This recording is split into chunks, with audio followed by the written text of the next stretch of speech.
James stood in the opulent living room, taking in the grandeur of the Harrison household, where expensive art and antique furniture spoke of old wealth. My father had his own ideas about success, and emphasized it on the day I left home. Money is the true measure of a man's worth, he had often declared, reinforcing the family's long history in investment banking. Then, as I turned 22 and freshly graduated with an engineering degree, he threw $100 at my feet with disdain, dismissing my chosen path. That's all a failure like you deserves. As the crisp bills landed on the shiny marble floor, I realized the chasm between us. My parents didn't even attend my graduation ceremony. The Harrison legacy loomed large over us. Generation after generation, sons followed their fathers into the prestigious Harrison and Sons investment group. Despite this tradition, I pursued a different dream: engineering. My father's response was scornful when I chose my major, proclaiming, "Engineers are just glorified mechanics. No son of mine will waste his life tinkering with machines." However, I foresaw a future dominated by technological innovation, realized in garages and labs, not in their traditional investment offices. My mother, standing by the grand staircase with a martini at midday, implored, "James, there's still time to fix this. Return to the firm. Your father can smooth things over with the board." But I knew there was no going back. Growing up, I watched her equate her self-worth with the size of her diamond rings, never achieving the fulfillment she sought. "No, Mother, I'm done trying to be what you want," I told her, seeing the practiced smile that never reached her eyes. My father's face flushed with anger as he bellowed, "Get out. You're no longer a Harrison. You're throwing away the trust fund, the connections, the legacy for some foolish dream." Picking up the $100 he had tossed, I consciously declined the safety net of the trust fund and said, "I'll build something of my own." His mocking laughter resonated through the high ceilings as he derided my ability to succeed without the Harrison name. Yet I merely smiled, "Watch me," and left the mansion with a suitcase, an engineering degree they undervalued, and the cash in my pocket. The immense iron gates of my childhood home shut with a dramatic finality behind me. Standing outside, I realized I owned no car, as it was my father's asset, and had nowhere to live, as the apartment near college was paid for by the trust fund. With a mere $100 to my name, I possessed something they couldn't understand: a vision of the future and the skills to realize it. Armed with this resolve, I headed to the bus station, purchased a $40 ticket to Silicon Valley, and spent another $10 on a burger and fries. As I sat quietly in a diner watching the buses arrive and depart, I jotted down 3 promises to myself: never to use the Harrison name to my advantage, to create something transformative for the world, and to return on my own terms. With only $50 left, not enough for housing and barely enough for meals, I clutched my laptop, my degree, and an idea I'd been nurturing through college. As the world pivoted towards renewable energy, I devised a theoretical design to tackle the unsolved problem of storage, as solar and wind power costs decreased while battery inefficiency and costs remained a barrier. I envisioned a groundbreaking energy storage system that had the potential to transform the industry, yet I faced a significant obstacle. Constructing it required millions in investment, years of research, and resources I lacked. While my professors praised the concept as brilliant but unrealistic, my father dismissed it as a fantasy. To me, it represented my future. As the bus departed, I watched my hometown fade into the night. After spending 22 years attempting to align with their expectations, it was now time to pursue the man I aspired to be. Little did I know, this $100 trip marked the beginning of a decade-long journey that would redefine the energy industry. In 10 years, I would establish a billion-dollar company, revolutionizing energy storage and usage, returning not as a lost son but as someone beyond their expectations. However, the journey began with surviving Silicon Valley armed with $50 and a tenacious dream. Silicon Valley was far from the tech utopia I pictured. I spent my first night sleeping on a park bench in Palo Alto, using my laptop bag as a pillow and my jacket as a blanket. By morning, after purchasing a coffee and a bagel, my $50 dwindled to $30. Yet that cafe visit changed everything. "You'll get robbed sleeping outside," said the barista, observing my attempts to prolong my coffee while utilizing their Wi-Fi. Her name was Maya, and instead of showing me the door, she proposed a deal: repair their constantly malfunctioning espresso machine, and I could use the storage room as a makeshift bedroom after hours. It took me 20 minutes to fix the machine, which impressed the owner enough to offer me a part-time maintenance job. Suddenly, I had both an income and a place to sleep, albeit surrounded by coffee beans and paper cups. By day, I worked at the cafe, and by night, I refined my energy storage designs, using the cafe's Wi-Fi to delve into patent research and technological developments. Occasionally, Maya would offer leftover pastries, examining my detailed sketches and asking insightful questions that clarified my thoughts. "So you're creating a better battery?" she once asked. "Not exactly," I replied, displaying my diagrams. "Traditional batteries lose excessive energy during storage and transfer. My design adopts a new molecular structure capable of nearly 100% energy efficiency." She studied the diagrams. "Why isn't anyone else pursuing this?" "Because it's theoretically impossible," I admitted with a grin, "but I've found a potential solution." After 3 months, my cafe earnings allowed me to secure a compact room in a shared house with 5 other tech enthusiasts. It wasn't much, but it provided a desk for my work. I also ventured into technical consulting, aiding local startups with engineering issues. This led me to encounter David Chin. "Your power management solution saved us months," he acknowledged after I resolved a critical hardware challenge for his startup. "What else are you working on?" I hesitated but decided to share my designs. David was silent, engrossed in my technical specifications. Eventually, he spoke. "This could revolutionize everything, but you'll need substantial funding to build a prototype."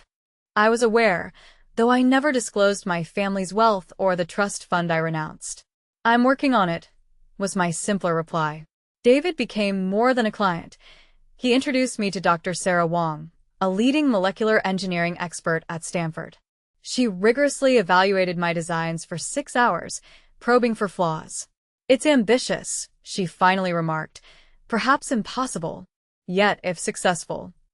She paused. "I have ties with Berkeley's Energy Research Center. Would you be interested in utilizing their lab facilities?" "Absolutely," I responded, maintaining calm despite my excitement. The subsequent year saw me juggling 4 jobs, including cafe maintenance. During the mornings, I engaged in freelance consulting, spent afternoons conducting research at Berkeley's laboratories, and in the evenings, I tirelessly refined my designs late into the night. Fueled by energy drinks and determination, I lived for the breakthrough moment. It finally arrived at 3 a.m. while I was in the Berkeley lab. For weeks, I had been experimenting with various molecular configurations in search of the ideal structure for energy storage. When the test results appeared, I verified them 3 times, finding it hard to believe what I had discovered. It worked. The prototype achieved an incredible 98.7% efficiency in energy storage, almost a flawless transfer. Dr. Wong personally confirmed the results, remarking that this wasn't just a breakthrough but revolutionary in its scope. Within a week, I had meetings lined up with 3 prominent venture capital firms. Both David and Maya supported me. David helped refine my pitch, while Maya challenged me nightly with difficult questions until my answers were perfect. The first 2 VC firms found the idea brilliant but too risky. However, the 3rd meeting took a different turn. Alexander Martinez, the leading partner at Quantum Ventures, said, "Your technology has the potential to revolutionize renewable energy storage, but why would we place our trust in a 23-year-old unknown?" I boldly met her gaze and replied, "Because I spent the past year demonstrating that what's deemed impossible can indeed be achieved. Allow me to prove it once more." They invested $5 million for a 25% equity stake in what I named Nova Energy Systems, a nod to a new star emerging from the void. I relocated the research to our facility, hired a team of exceptional engineers, and redoubled our efforts to face countless technical hurdles and multiple failures along the journey. 2 years later, our perseverance paid off. Our first commercial-scale energy storage system was ready for testing. The results surpassed even our highest expectations, showcasing a staggering 99.1% efficiency, outperforming existing technology by leaps and bounds. The energy sector took notice, with solar and wind power becoming not just feasible but economically superior to fossil fuels. Every major utility company sought our technology. Nova Energy Systems went public 3 years following the initial VC funding, and the stock price doubled on the first day, rendering my stake worth over $100 million by the end of the week. I bought my first suit since leaving home, not from my father's preferred expensive tailor but from a boutique specializing in tech executive attire. Maya, now head of operations, assisted me in choosing, teasingly asking if I was planning to impress someone. I straightened the perfectly fitting jacket and replied, "No, but I think it's time to pay a visit home." It had been 5 years since I had spoken to my family. Business news and social media informed me that Harrison and Sons Investment Group was struggling. The landscape of investment banking was evolving due to fintech and market changes, requiring adaptation and new technology investments, advice I'd offered years ago that was ignored. Now, they faced their greatest crisis yet, a hostile takeover by an enigmatic tech-driven venture. Unbeknownst to them, this firm, Digital Horizon Capital, was a subsidiary of Nova Energy Systems, my own company. I booked my flight home, far wealthier than the $100 I had left with. Yet, my goal was not reconciliation or gloating, but to acquire the company that once deemed me worthless. As I prepared to leave, Maya noticed me looking at an old family photograph. "Are you sure about this?" she asked. I tucked it away, recalling their lesson that money was the only measure of value, ready to show them my true worth. Little did I know, my return would profoundly impact the Harrison family, leading to a complex and unforeseeable outcome where the $100 lesson they taught me would, in the end, cost them everything. The headquarters of Harrison and Sons Investment Group appeared unchanged physically, the same familiar place. The entrance to the impressive limestone structure bore the same air of old money prestige, and the gold lettering remained unchanged. However, this time I entered through the front door not as the let-down son, but as the CEO of the enterprise intending to acquire them. "Mr. Blake here to see the board," I informed the receptionist, having adopted this name after departing. Unaware of the prodigal son's return, she led me to the top floor. The Harrison boardroom appeared exactly as I recalled it: dark wood paneling, portraits of former chairmen, and the family crest above the fireplace. As a child, I played under that table, overhearing my father's deal negotiations and his strategic eliminations of rivals. Now, seated at that table's head, I awaited their arrival. One by one, board members and executives entered until my father eventually joined them. He appeared more aged than the 5 years past should allow, stress and dwindling fortune having eroded his imposing demeanor. Initially, he failed to recognize me, his gaze sliding past as he took his seat. "Gentlemen," I began, "I'm here on behalf of Digital Horizon Capital about our proposal to acquire Harrison and Sons." Without glancing at me, my father retorted, "We have no interest in being acquired by any tech newcomer." Cutting in, my voice shifted from a carefully neutral tone to its natural form. "Harrison and Sons has been around for 150 years and will falter in 5 without adaptation. Isn't that correct, father?" The room fell into a tense silence while my father's expression shifted from red to pale as he recognized me. "James." "Hello, father, miss me?" One older board member, Mr. Peterson, who'd known me since I was a child, speculated. "Little James Harrison?" "Actually, it's James Blake now," I corrected him, "and I'm here to deliberate on this company's future." My father's shock gave way to anger. This is some trick. "You're with Digital Horizon." I smiled. "No, father. I own Digital Horizon, a subsidiary of Nova Energy Systems." Observing their processing of this revelation was satisfying. "Yes, Nova Energy Systems, the forerunner of revolutionary energy storage technology worldwide." "Impossible," my father whispered. You walked away with nothing." "No," I quietly countered. "I left with $100, your final lesson about the worth of money. Would you like to know its lesson's outcome?" Nodding to my assistant, folders were distributed among the board members. Nova Energy Systems now holds a value of $4.2 billion. Digital Horizon Capital, which you surprisingly neglected to thoroughly investigate, serves as our investment branch. Throughout the past year, we've been discreetly obtaining Harrison and Sons stock through various shells and subsidiaries. I open my folder. Currently, we possess 45% of your shares, alongside the majority of your considerable corporate debt, exacerbated by your recent struggles. My father's complexion paled further as he acknowledged the vast extent of what I'd achieved. The son he discarded had returned, ready to claim everything. The offer is straightforward. I proceeded. Harrison and Sons will merge into Digital Horizon, with the family name being retired and the board dissolved. Pausing, I directly addressed my father, and you will step down, effective immediately. He sputtered. You can't do this. The family legacy.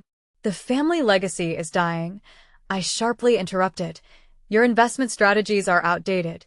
The technology is obsolete, and your arrogance has blinded you to the evolving world. I attempted to convey this 5 years ago, but your pride was too great to heed. Mr. Peterson cleared his throat. James, surely this can be open to discussion. You're still a Harrison. No, I stated resolutely. You all made it clear I ceased being a Harrison the moment I opted to create something new instead of clinging to something old. I'm here for business, not reconciliation. Rising, I adjusted my custom-made suit, symbolizing wealth far exceeding that initial $100. You have 24 hours to accept the offer. A refusal will result in Digital Horizon calling in all pending loans instantly, leaving Harrison and Sons unable to survive the week. My father managed to find his voice again. You would. You've torn down our family business, everything we created, and it's on you, father. Your unwillingness to adapt brought about its downfall. I'm giving you a chance to salvage what remains, the jobs, clients, and the legacy you so treasure. Whether that legacy carries the Ha name is no longer your call. I walked to the door, pausing to glance back one final time. Oh, and father, remember when you said a man's worth was measured by money? I smirked coldly. By that measure, what am I worth now? The following 24 hours were a whirlwind of legal meetings and media queries. News of Nova Energy Systems' acquisition sent Harrison and Sons stock into turmoil. My father attempted resistance, reaching for old allies and trying to gather support, but I had foreseen every move. Every escape was blocked. Every potential ally was already on our side. Every financial support cut off. The empire he had spent his life safeguarding was now under my control. They signed the documents the following day in the same office where he once tossed $100 at my feet. As the lawyers wrapped up, my father approached me. He looked defeated, aged, but in his eyes, I saw something like respect, or maybe it was just surrender. You orchestrated all this, he muttered. No, father. You set the course the moment you dismissed my aspirations. I simply crafted something beyond your vision. He slowly nodded. And now, will you ruin it all for revenge? I gazed at him for a moment. No, I plan to rebuild it into something that truly makes a difference. Harrison and Sons will become a segment of a company addressing the world's energy crisis, not merely shifting money around. The fact it doesn't belong to you anymore is just poetic justice. As I was leaving, he called out one last time. James, that $100? I smiled. Best investment I ever made, father. It taught me precisely what I never wanted to become. It took 6 months to complete the transformation. I restructured the company entirely, modernizing operations and directing focus towards sustainable energy investments. Most employees retained their jobs in the transition. This wasn't about penalizing them for my father's wrongs. My father retired to our ancestral estate, humbled but financially stable, thanks to provisions I made for his comfort. My mother reached out several times under the guise of reconciliation, but I remained distant. Some bridges, once burned, are best left in ashes. A year later, I stood in my office at Nova Energy Systems headquarters, overlooking Silicon Valley. Maya handed me a small package from my father.